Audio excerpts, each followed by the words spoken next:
الله عليه وسلم وبعد.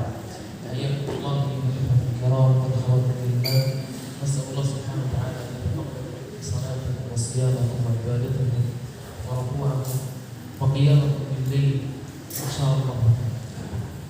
Bismillahirrahmanirrahim. Di samping saya ada Syekh dari Palestina yang bernama Syekh Muhammad Ali Salim Al-Ghul Al-Hafidh. Beliau adalah seorang imam di Palestina dan beliau adalah seorang aktivis kemanusiaan dan beliau adalah seorang ulama Palestina yang hari ini alhamdulillah rabbil alamin bisa hadir di tengah-tengah jamaah sekalian di Masjid Baitur Rahim Pancasila. Pertama-tama saya mengucapkan banyak-banyak terima kasih, syukran, jazakumullah khairal jazaa pada seluruh pengurus Masjid Baitur Rahim Pancasila yang sudah mengizinkan kami dari Yayasan Al-Quds Amanat Indonesia untuk hadir di sini bersama dengan Syekh dari Palestina mensiarkan kembali terkait dengan aksi Palestina. Bapak-bapak, ibu-ibu, jamaah sekalian, apakah ini pertama kalinya datang Syekh Palestina ke masjid ini atau sudah pernah datang? Sudah pernah datang. Berarti momentum ini kami hadir untuk mengingatkan kembali, untuk sebagai tadhkirah kita semua,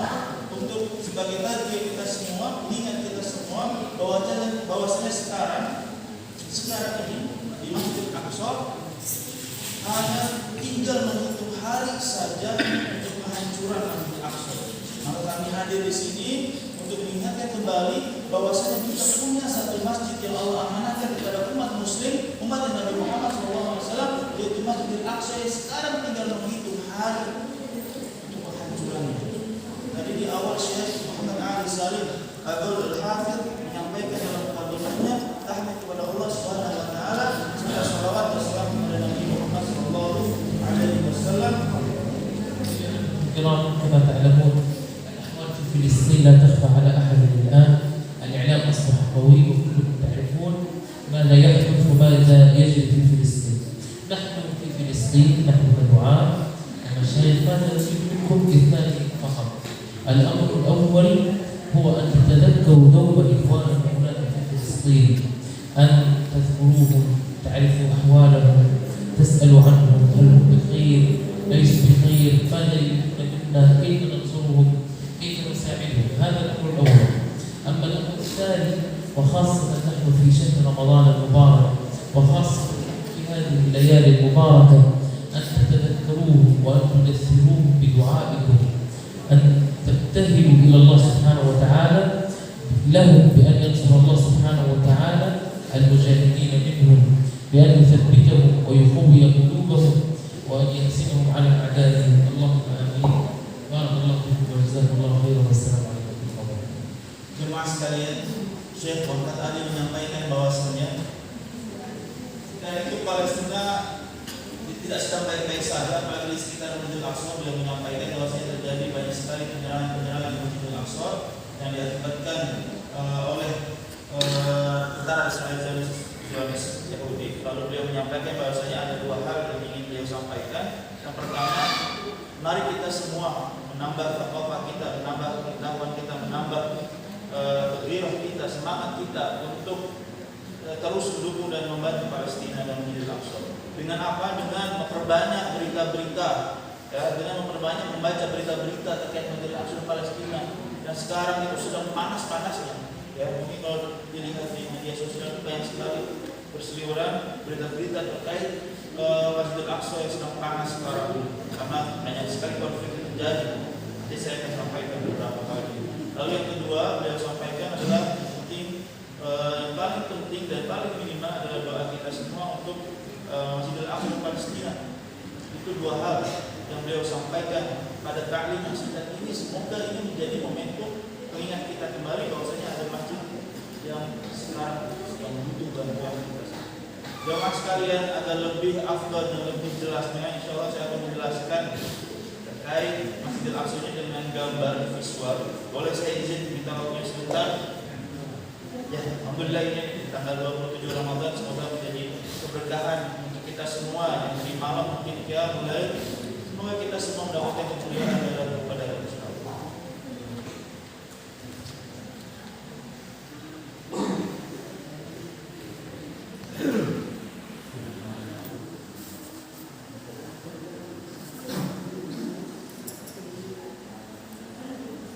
jamaah juga bisa dekat lah, tetapi tetap jaga jaraknya. Jamaah sekalian, di samping kanan saya ini, ya Pak. Jamaah di samping kanan saya ini adalah gambar Masjidil Aqsa. Adalah masjid yang sering sekali dilupakan. Ya, ingat kalau misalkan ada syekh dari Palestina datang saja, tetapi setiap harinya kita ruku sujud setiap hari 5 kali sholat, tapi kita lupa dengan Masjidil Aqsa. Padahal sholat subuh yang kita kerjakan tadi adalah salah satu dari 5 waktu sholat yang Allah perintahkan dan syariatkan kepada Nabi Muhammad dan umatnya di mana? Masjidil Aqsa. Di Masjidil Aqsa tempat di mana disyariatkannya sholat 5 waktu. Lalu bagaimana bisa kita lupa dengan Masjidil Aqsa? Padahal setiap harinya kita sholat 5 waktu. Jamaah sekalian, maka saya hadir bersama dengan Syekh di sini untuk ingatkan kembali bahwasanya ada satu masjid yang sekarang dilupakan oleh umat muslim. Jamaah sekalian, kalau kita lihat di sini, saya tanya, kalau misalkan memang pernah datang Syekh dari Palestina, saya ingatkan kembali mana sebenarnya Masjidil Aqsa. Ada yang tahu? Terlihat jamaah ibu itu terlihat tidak?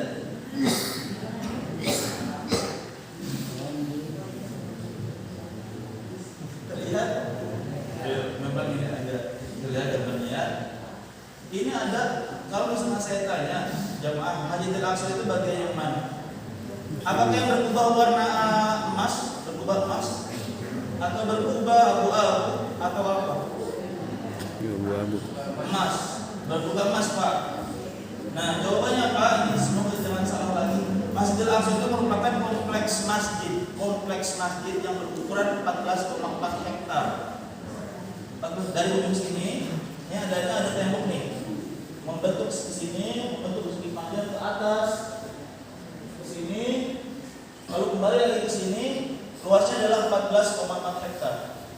Lalu ini yang berubah warna emas disebut dengan Qubatus Safra adalah bagian dari Masjidil Aqsa. Jadi kalau ditanya Masjidil Aqsa sekarang bukan hanya berubah emas, tapi adalah kompleks masjid yang berukuran 14,4 hektar, memiliki 17 gerbang dan 4 menara. Tetapi jamaah mirisnya sedihnya adalah ketika kita masuk ke Masjid Baitur Rahim, mungkin kita bebas bisa lewat pintu sini, pintu sana, depan atau samping. Di Masjidil Aqsa dari 17 gerbang pintu yang dibuka hanya 2 pintu saja. 2 pintu.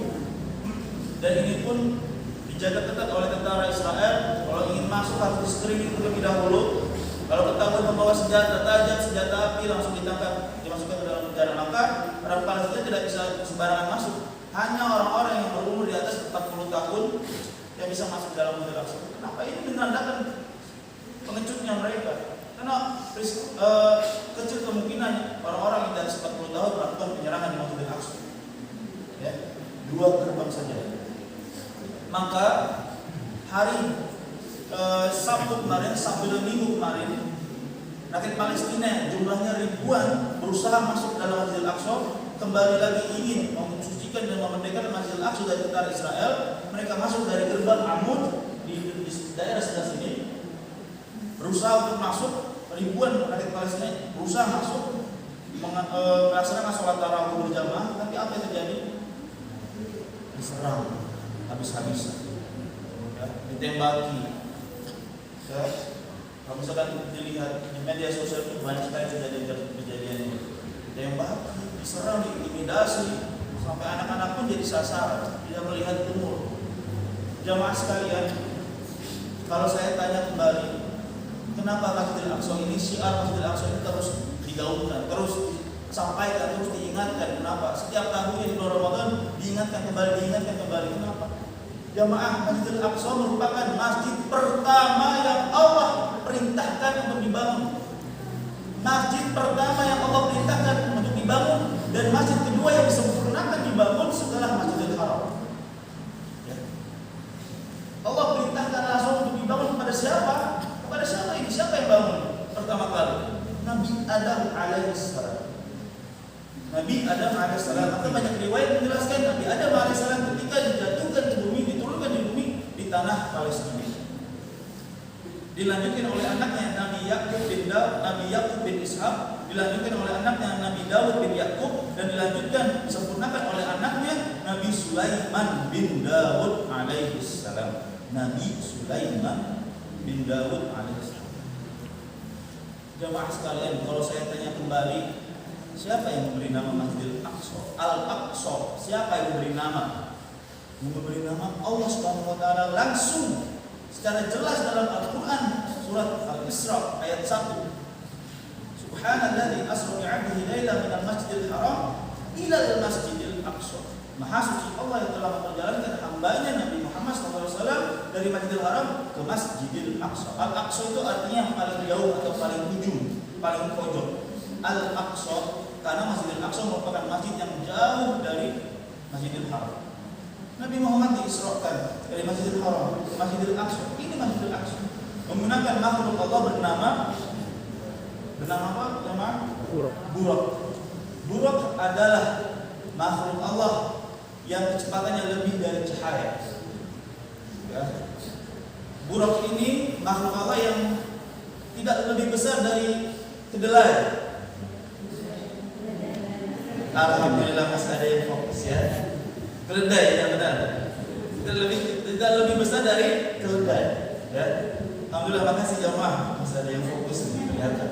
Subuh-subuh masih ada yang fokus. Insyaallah.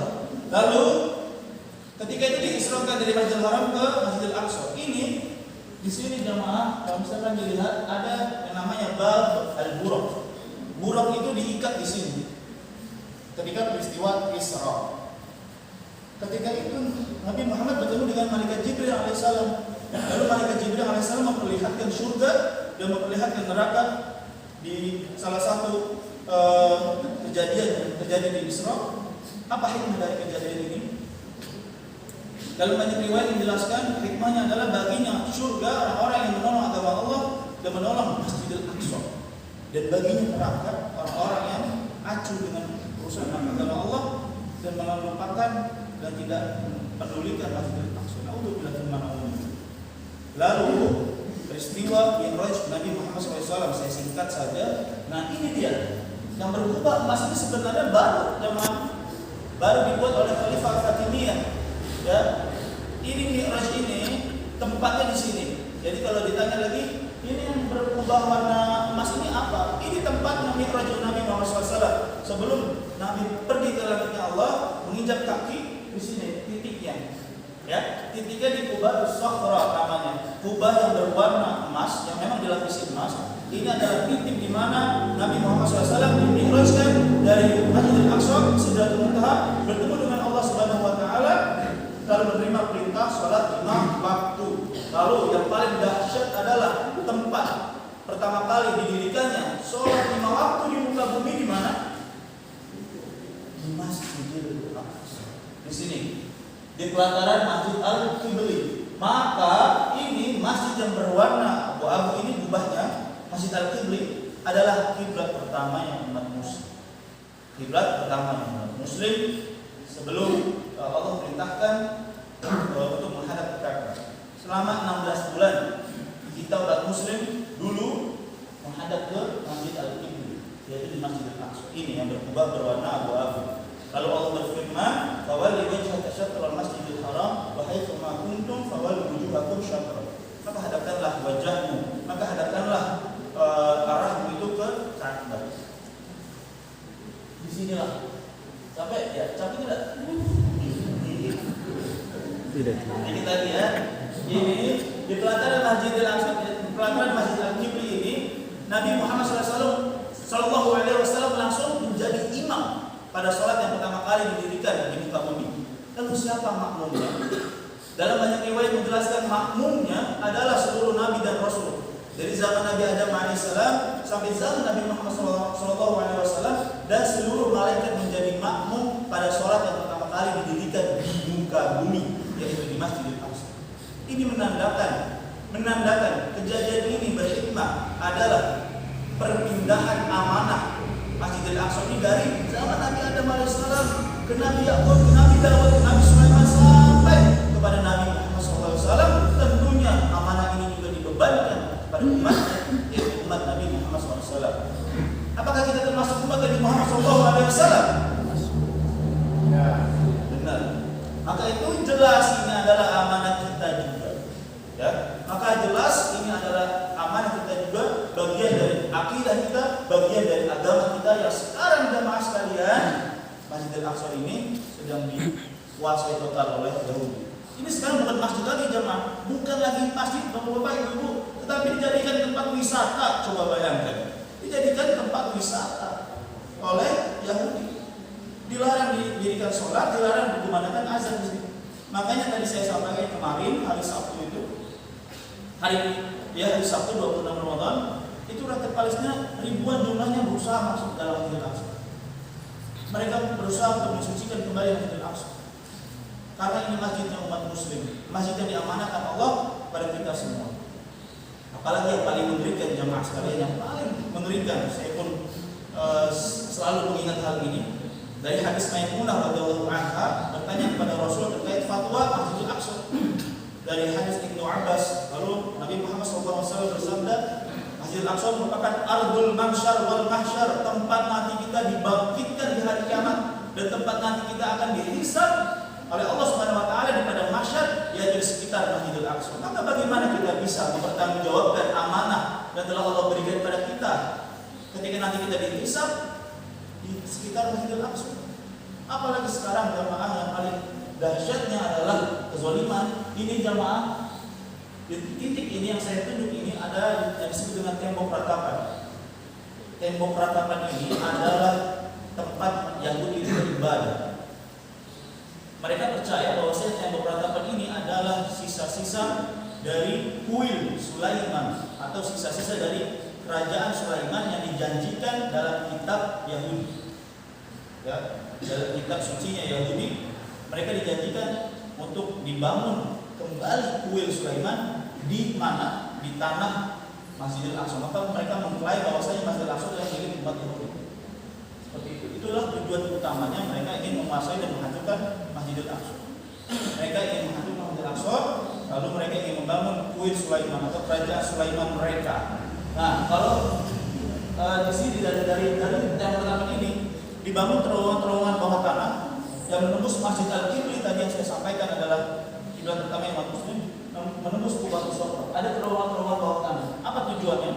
Tujuannya adalah ketika Masjid Al-Aqsa dihancurkan, maka akan sangat mudah dihancurkan karena bawahnya sudah teropos dengan terowongan-terowongan. Hanya tinggal menghitung kali. Lalu pertanyaannya, kenapa Masjid Al-Aqsa ini tidak dihancurkan dari dulu?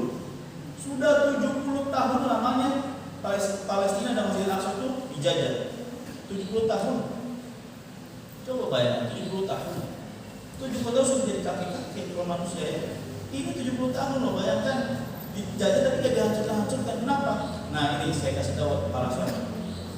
Yahudi itu memiliki teknologi, benar. Punya senjata, benar. Pintar-pintar, benar. Tetapi kenapa tidak dihancurkan? Karena mereka takut mengecut.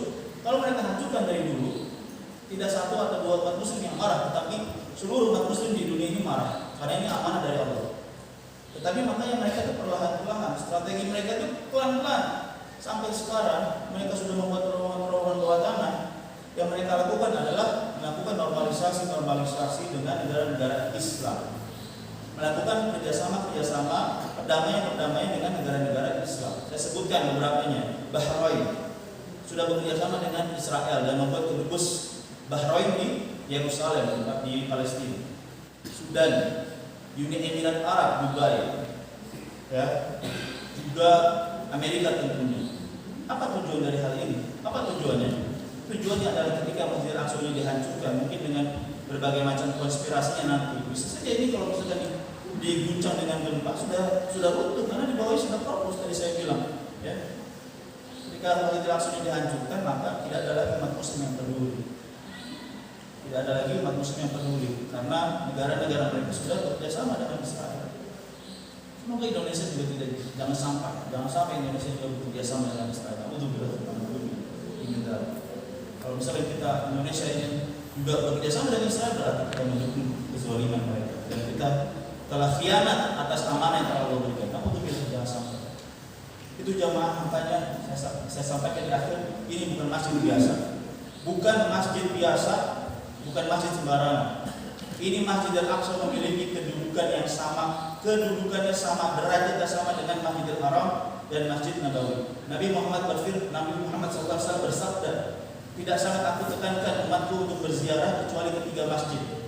Ketiga masjid. Lalu Nabi Muhammad SAW menyebutkan Masjidil Haram di Mekah Al-Mukarramah, Masjid Nabawi di Madinah Al-Munawwarah, dan yang ketiga Masjidil Aqsa di Palestina.